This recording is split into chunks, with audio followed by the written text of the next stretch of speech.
So I heard that you want to be a data analyst. Well, here's what you need to know. First, I'll talk about whether the role of a data analyst is a stable job, and the pay, because money is a little important. Taking the steps to become a data analyst is an investment of your time and effort.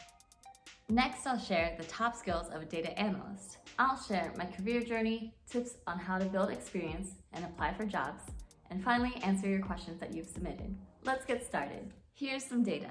In 2018, the World Economic Forum projected that by 2022, 85% of companies are going to adopt big data or analytics technologies, and 96% are definitely or likely to hire data analysts or similar roles. Here is the base salary for data analysts and senior data analysts by major cities. In terms of experience, data analysts have 0 to 2 years, and senior data analysts have about 2 to 4 years. I also haven't included the additional pay, such as health insurance, stocks, 401k match, perks. They all add up. Not bad at all, especially if you're fully remote. You don't need a commute, and you don't need to live in one of the expensive cities. Oh, you're still here. So you're convinced by the job stability and pay so far. Well, that brings me to part 2, data analysis skills. Becoming a data analyst might be for you if you like problem solving, independent work, and are up for a challenge.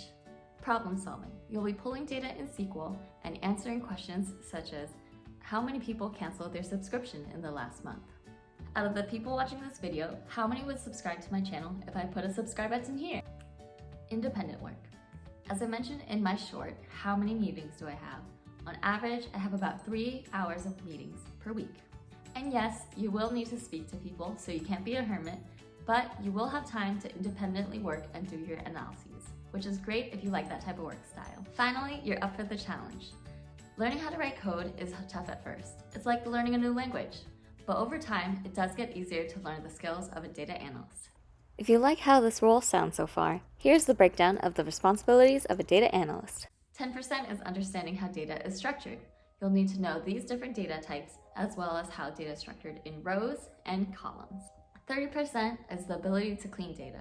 Data is extremely messy. Sometimes you'll get mistakes like this where the date of birth is January 1st, 3000, and you know that's not possible. Although, I'd like to pick their brain if that was not a mistake. 30% is resourcefulness.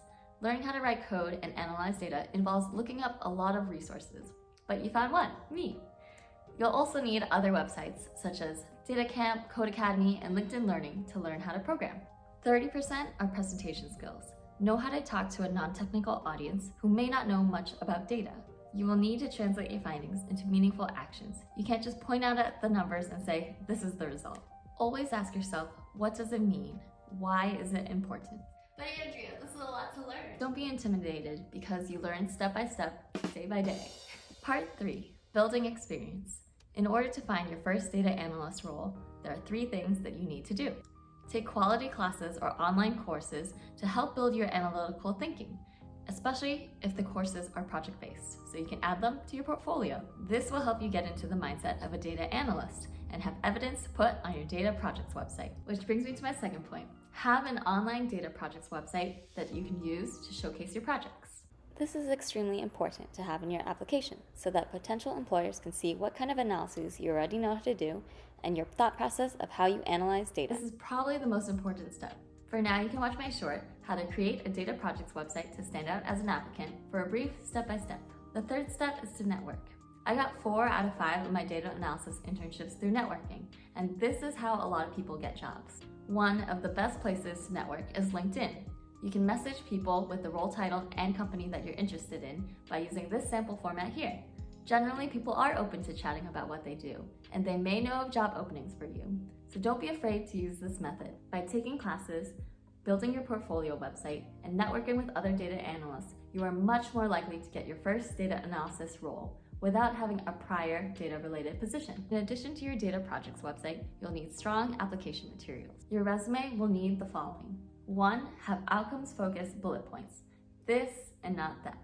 2, mention the programming languages that you know, as well as levels such as advanced or basic, especially if you just recently started learning. If you do claim that you're advanced at a language and you're not actually at that level, you may have trouble answering the coding questions that your interviewer may ask you. And 3, have a clear design with headings because your recruiter will only look at your resume for an average of 8 seconds. That's really fast, and they're just gonna look at the main points. Now I'll answer questions that you've submitted on my Instagram. If you haven't already, give it a follow here. Is the job overall stressful?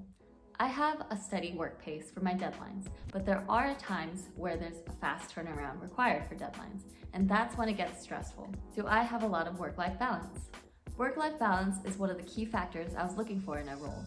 Especially because this is a mental health tech company, work-life balance is prioritized. So I do have time for my pastimes, such as bouldering and journaling. Could you learn Python before SQL? Yes, most definitely. Most people, including myself, will say that Python is harder to learn than SQL.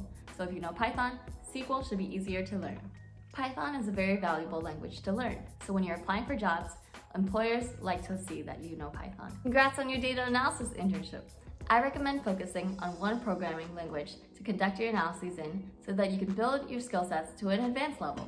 Also make time to talk to your manager and data analysis coworkers to learn more about their day-to-day because they know what it's like to work full-time at your company. Thank you all for your questions. Continue to comment your questions below and like and subscribe. I'll see y'all next time.